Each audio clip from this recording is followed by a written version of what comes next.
podríamos decir que estamos viviendo una ola de migración, un éxodo de ecuatorianos que están escapando de su país. Eh, Absolutamente, y esa ola de migración viene precisamente desde el gobierno de Lazo. El problema es que no ha parado, sigue incrementándose los números, porque precisamente si no se solucionan los problemas en el país, por eso es que Novoa recibe 2 sobre 10. Si no se solucionan esos problemas, la gente va a seguir huyendo, va a seguir saliendo. Sin embargo, posiblemente las cosas no se sienten tan mal porque los migrantes seguimos contribuyendo con remesas. Es cierto, más gente sale, más gente busca de alguna manera empleo y como la gente está vinculada a nuestro país, tiene familiares, tiene amigos, tiene deudas, entonces la gente envía las remesas al Ecuador. Y por ejemplo, el año pasado, Ecuador recibió 5.447 millones de dólares por remesa, que equivale a uno de los montos más grandes de los últimos 16 años. Eso equivale más o menos al 4,6% del Producto Interno Bruto. Y para arrancar en materia, Jorge, ¿cómo has visto estos 6 meses del gobierno de Daniel Noboa? Frank, muy buenos días a ti, buenos días a toda la audiencia, gracias por la invitación. Bueno, estos meses han sido meses bastante acelerados, sabemos que es un gobierno corto, así que todo lo que se dé en el país en este periodo, sea en las instituciones públicas, sea en el gobierno, sea en la asamblea, se da todo a manera acelerada. Y efectivamente hemos tenido en estos 6 meses un gobierno que muestra el- bastante inoperancia, bastante ineficiencia, desconocimiento de la situación, un manejo perverso de la política y mentiras constantes en cada uno de los aspectos a nivel económico y político que existen. Y esas mentiras están dadas en el marco de un poderoso manejo mediático, donde se trata de generar una ilusión de país de progreso, mientras que en el fondo las cosas están de bajada. ¿Cuáles serían las principales mentiras desde tu punto de vista que ha dicho Daniel Noboa? Claro, vemos un Daniel Noboa que fue el candidato a la presidencia, que hablaba de empleo, que hablaba de inclusive subirle la pensión a los jubilados, pero ahora vemos un Daniel Noboa ya en la presidencia, quizás conociendo recién la realidad del Ecuador, con la mayoría de, por no decir todas las propuestas incumplidas. ¿Cuáles serían las principales mentiras de Daniel Noboa durante estos 6 meses? Son varios los aspectos, o sea, podemos coger de cualquier elemento y determinar efectivamente dónde están esas mentiras. Por ejemplo, digamos, hablemos de educación, ¿no? Él ofreció 200.000 cupos universitarios, ¿no? Ofreció reformar todo el sistema de cupos. Sorpresa, reducción del 10% del presupuesto de las universidades. Reduce las becas a estudiantes de bajos recursos. Los números muestran que hay 344.000 jóvenes inscritos, pero parece que no existen más allá de 144.000 cupos, o sea, se van a quedar como 200.000 jóvenes fuera. Tenemos el tema del IVA, efectivamente ahí hay mentira tras mentira. Primero te dicen que no van a tocar el bolsillo de los ecuatorianos, que no iban a subir los impuestos, cuestionado inclusive en entrevistas a la otra candidata si iba a subir el IVA, si iba a subir el IVA. Él fue el que subió el IVA, ¿de acuerdo? Y aduciendo que se estaba para elementos de seguridad y por declaraciones de funcionarios y otras personas en el mundo económico, efectivamente no ha servido para cubrir elementos de seguridad, ha servido para cubrir los huecos que se ha generado eh, en el manejo de la cosa pública. Tenemos este tipo de cosas, tenemos en el caso de la energía, ¿verdad?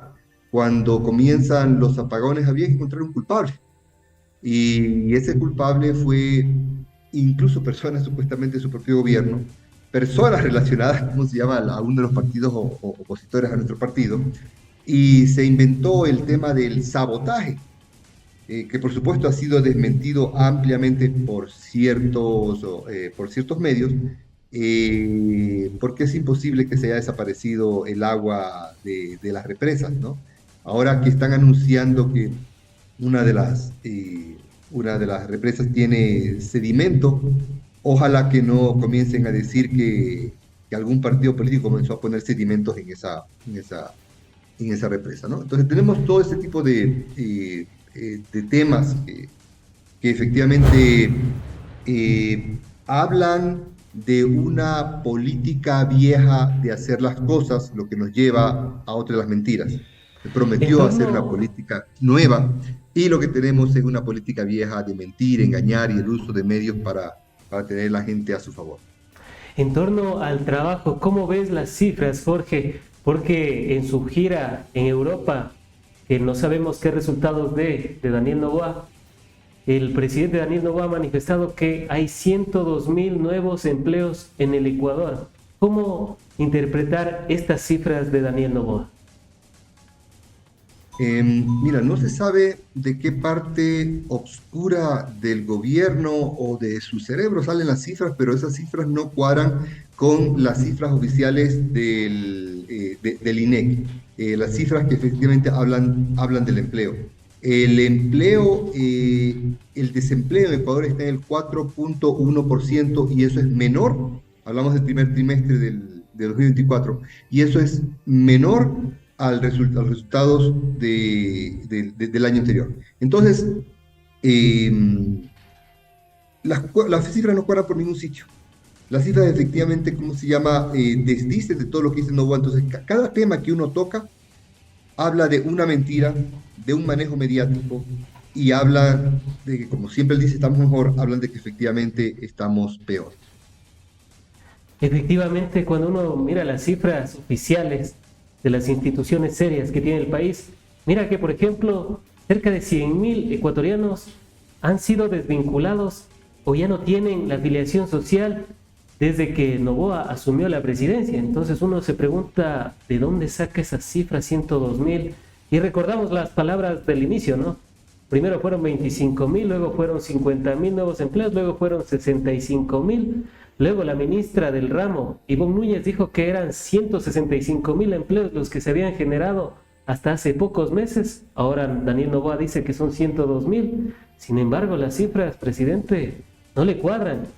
Son 100,000 menos que dicen las instituciones serias que tiene el país. Entonces, al respecto, Jorge, ¿qué es lo que va a dar en el informe a la nación? ¿Cómo podríamos proyectarnos en ese informe a la nación? ¿Será que vuelve a hablar de los 102,000 empleos que ha generado? No sé dónde, no sé si fue aquí, si fue en Europa, si fue en Israel, no sé en dónde haya generado. Pero ¿cómo Fue en Europa y visualizamos de cara al 24 de mayo?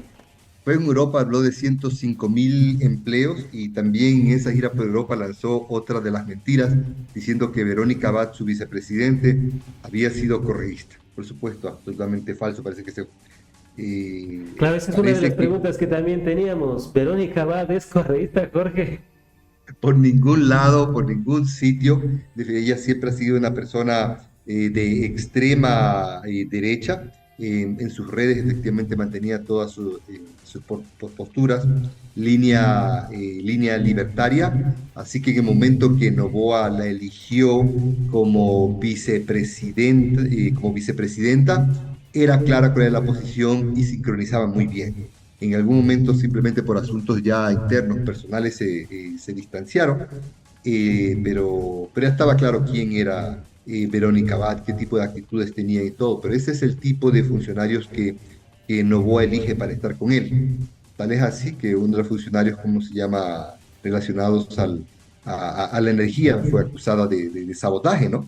Que muestra también parte de esta política de perversidad, ¿no? De que hasta su propia gente, no importa, con tal de él quedar bien, tiene que buscar la manera de destruirlo, ¿no? El mismo caso de Verónica Abad, aunque uno no simpatice con sus políticas o con su línea, ¿no? El hecho de prácticamente desterrarla a Israel y cínicamente decir, oh, ella decía que era simpatizante, ¿cómo se llama?, de Israel y que quería irse a Israel. O sea, usar la perversidad como una manera de hacer política, como una manera de sentar precedente y como una manera de disfrute individual, es una de las características de este gobierno. No, Verónica Abad jamás ha sido integrante de la Revolución Ciudadana y jamás lo será.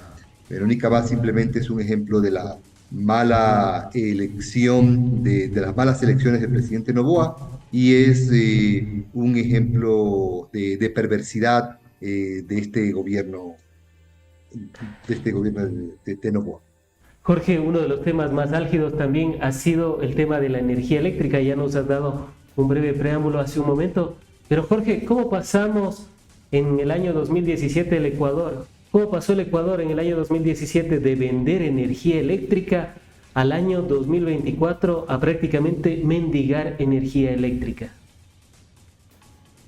En el 2017 efectivamente fue titular y fue una noticia que en el mundo la recibimos de buena manera. Recuerden que yo soy representante de los migrantes y cuando vimos eso nos llenó, como muchas cosas en el gobierno de Rafael Correa, nos llenó de orgullo decir, estamos ahora vendiendo energía.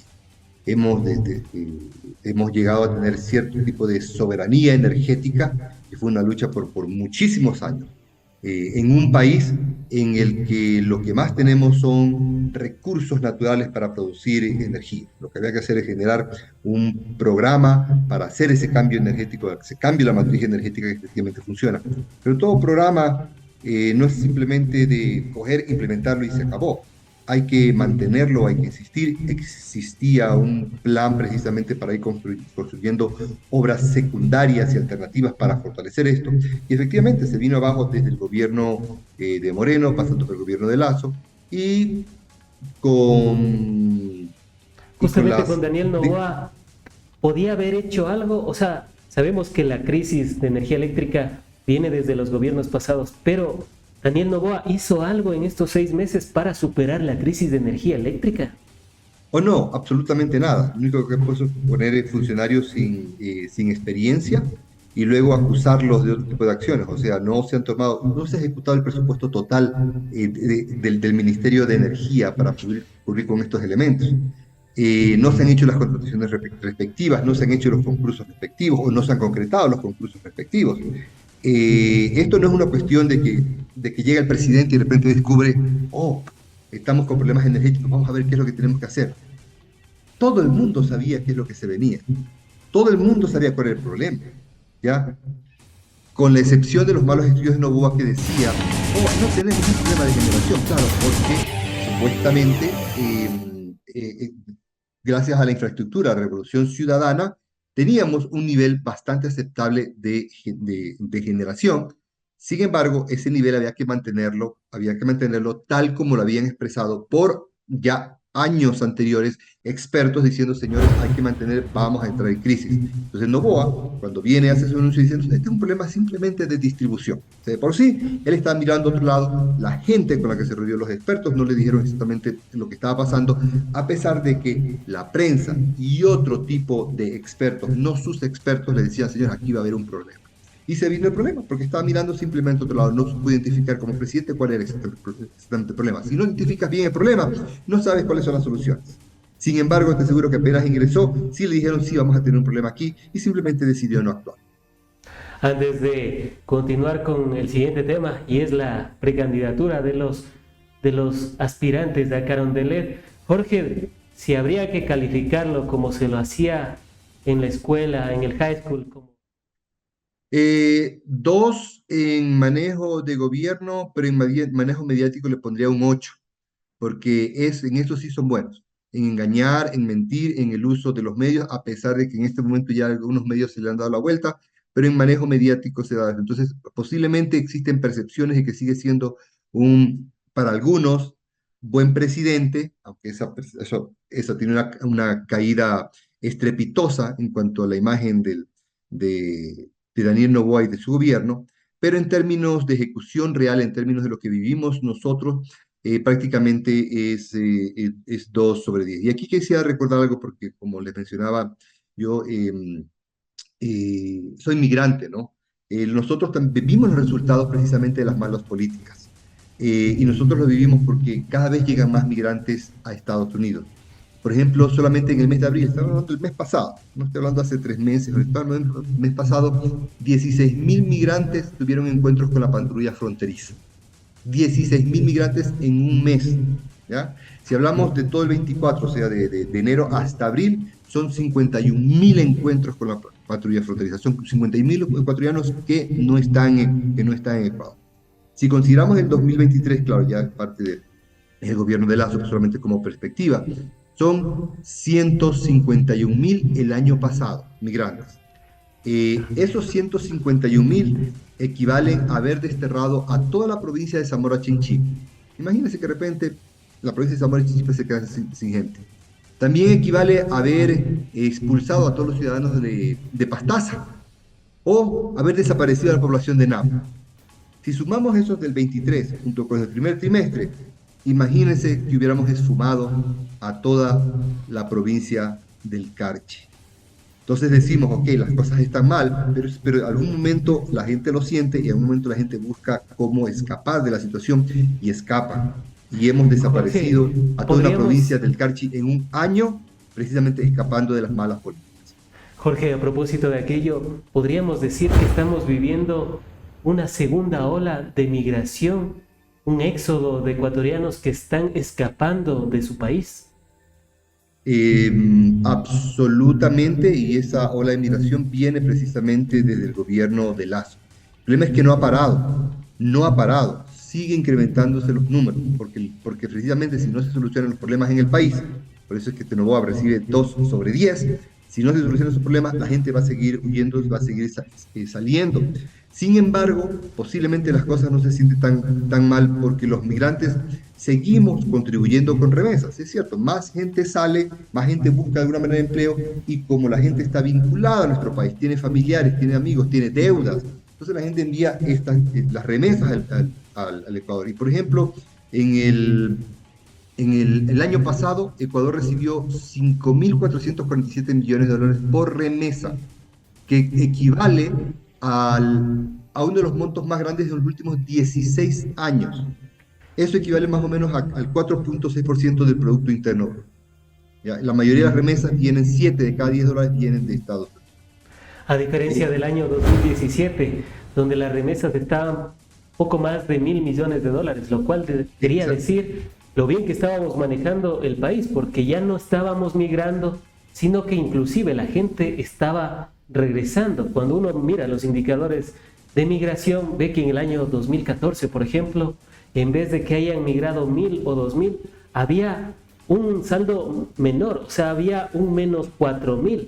Esto significaba que era más la gente que regresaba al Ecuador que la gente que se iba a otros países. Sin duda alguna, son unas épocas muy complicadas para nuestros compatriotas y sobre todo en México también, quienes están sufriendo también todavía los embates de esta repercusión que tuvo el asalto a la Embajada de México ubicada en Quito, Ecuador, y que bueno, como decía Newton, la tercera ley, a cada acción le corresponde su reacción y hemos recibido algunos reportes de aquello. Jorge, para continuar en el tema de las candidaturas, precandidaturas, no nos deja de sorprender las declaraciones que dio Luisa González en Ecuavisa. Ahí manifestó que no descartarían la posibilidad de sentarse a hablar con Leonidas Issa. Jorge, ¿esto es posible? Ya vimos que en el año cuando se lanzó Andrés Arauz, también había esa posibilidad, inclusive se habían tomado en ese tiempo en un evento que fue realizado por Evo Morales en Bolivia, se encontraron en ese entonces el presidente Vargas con el candidato Arauz. En esta posibilidad, ¿crees que pueda haber aquello, puedan sentarse? No hablamos de una alianza todavía, sino ¿crees que haya la posibilidad de que se sienten junto a Leonidas Issa la Revolución Ciudadana? Yo no puedo dar ninguna declaración oficial con respecto a lo que menciona la Revolución Ciudadana, así que mi opinión personal es la siguiente. En general, es bien visto por la militancia, por el progresismo, por la izquierda, que vayamos a elecciones de manera unida. Este ha sido un pedido, un clamor constante.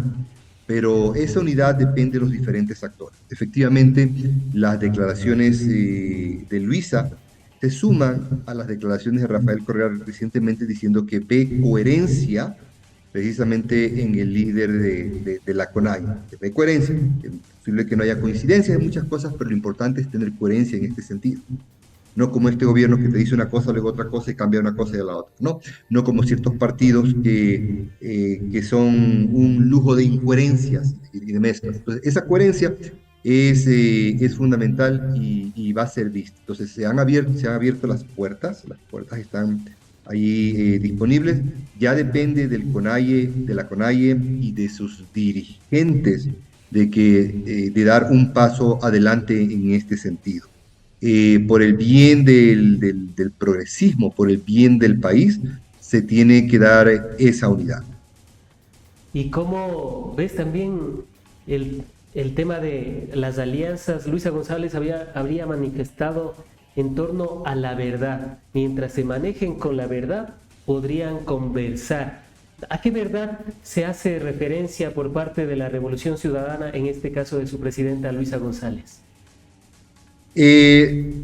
No podría hablar por Luisa González, pero existen bastantes dimensiones, ¿no? Se ha acusado a la Revolución Ciudadana de hechos que no son ciertos, precisamente por tratar de tener puntos con respecto a sus bases, pero creo que más importante, además de la verdad, hay que añadir el tema que mencionaba, que es el tema de la coherencia.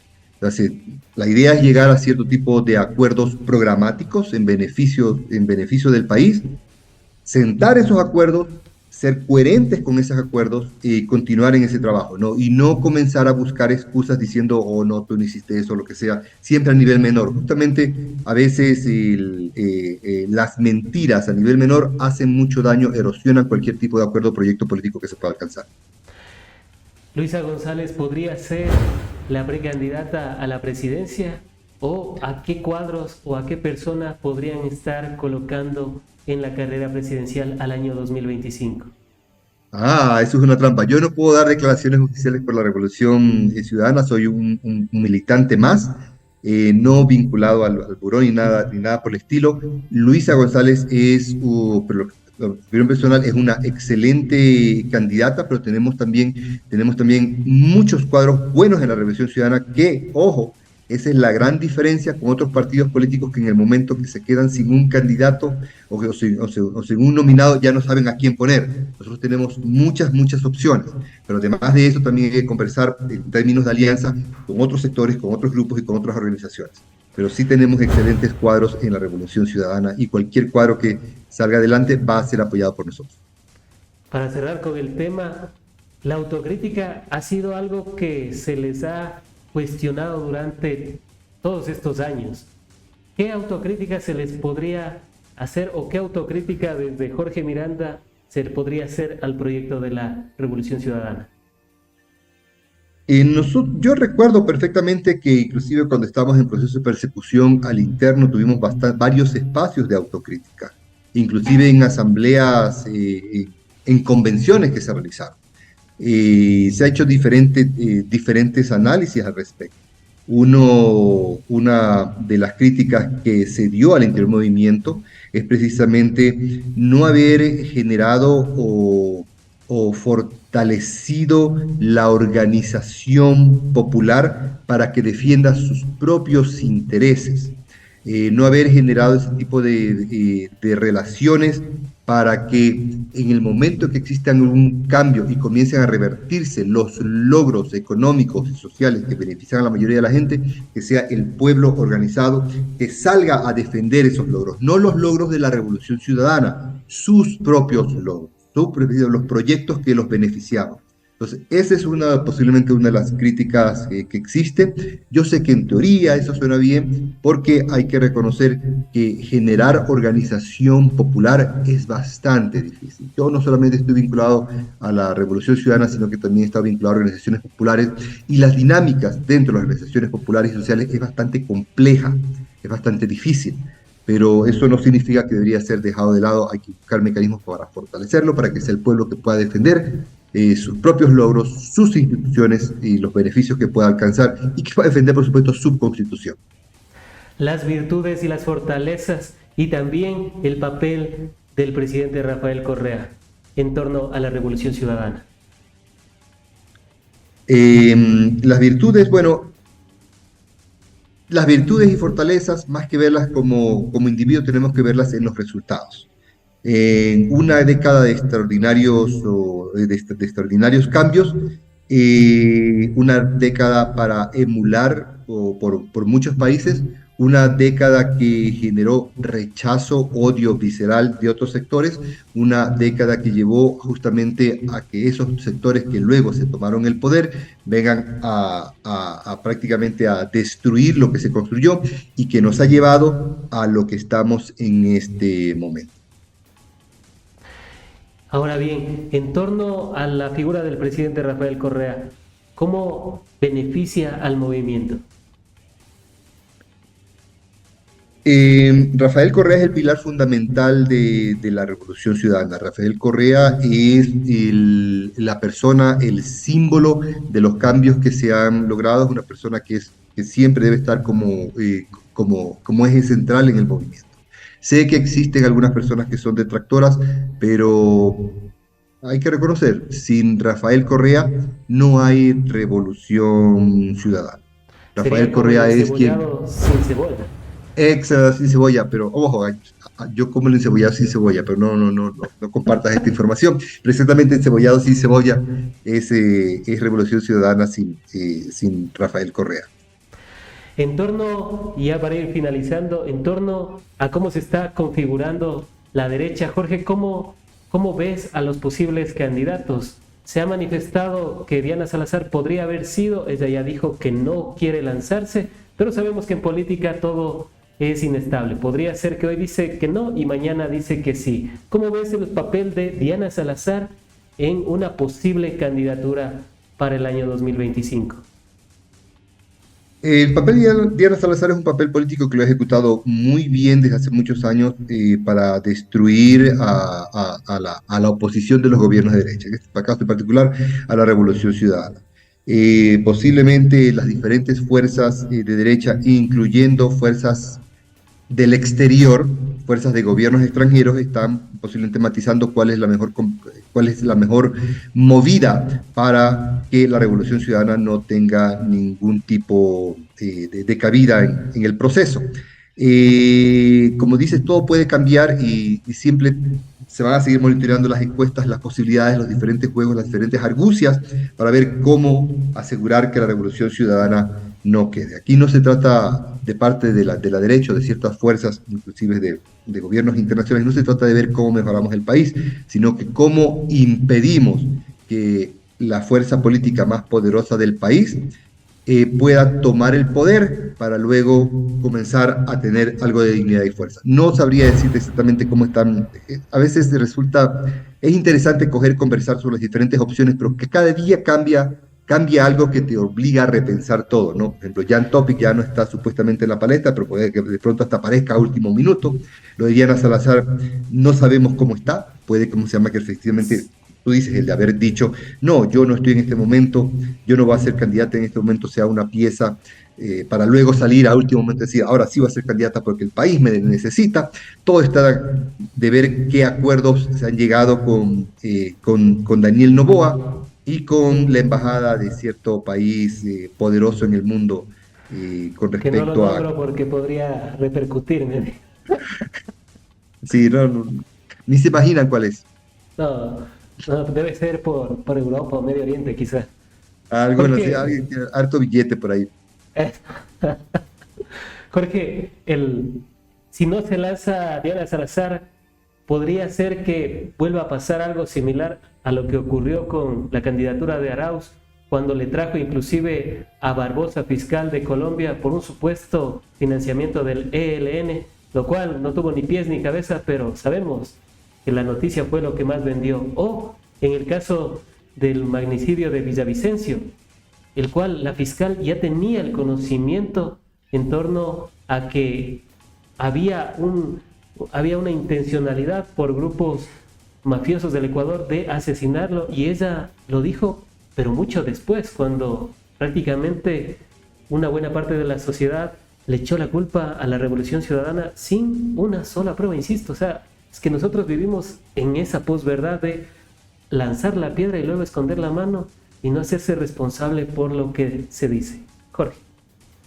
Mira, tenemos dos actores poderosos para manejar mentiras.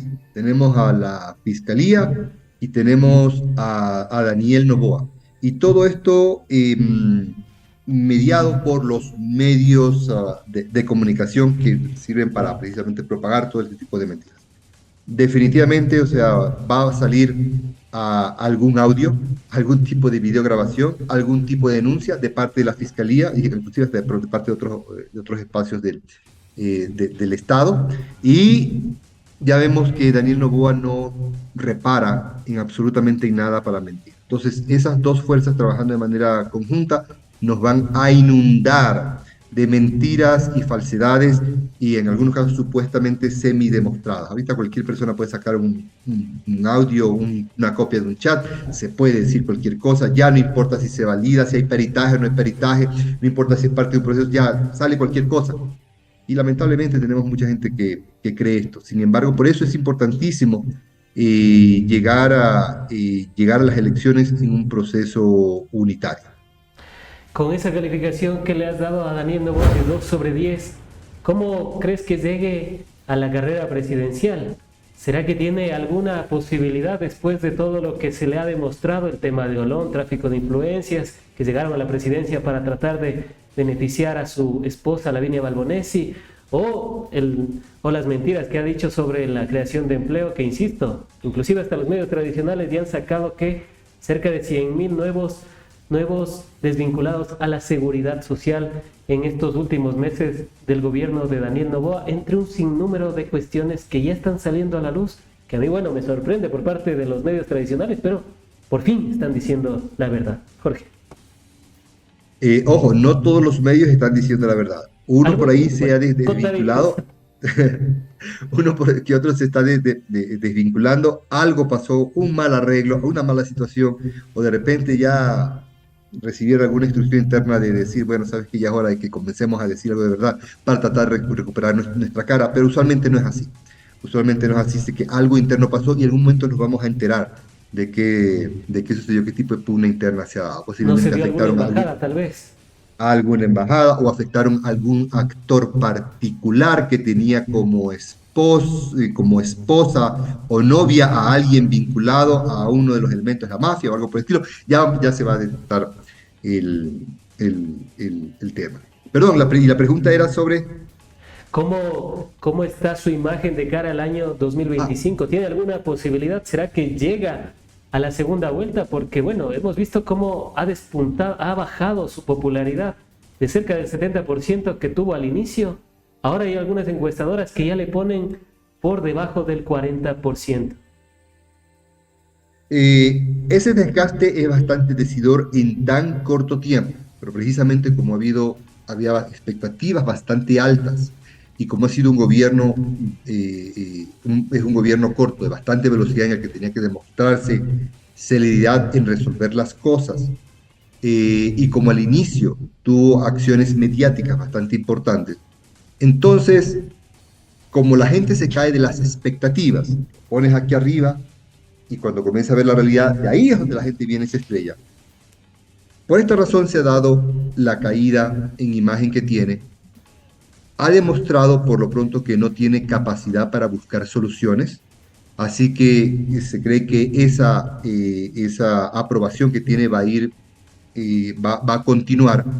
Sin embargo,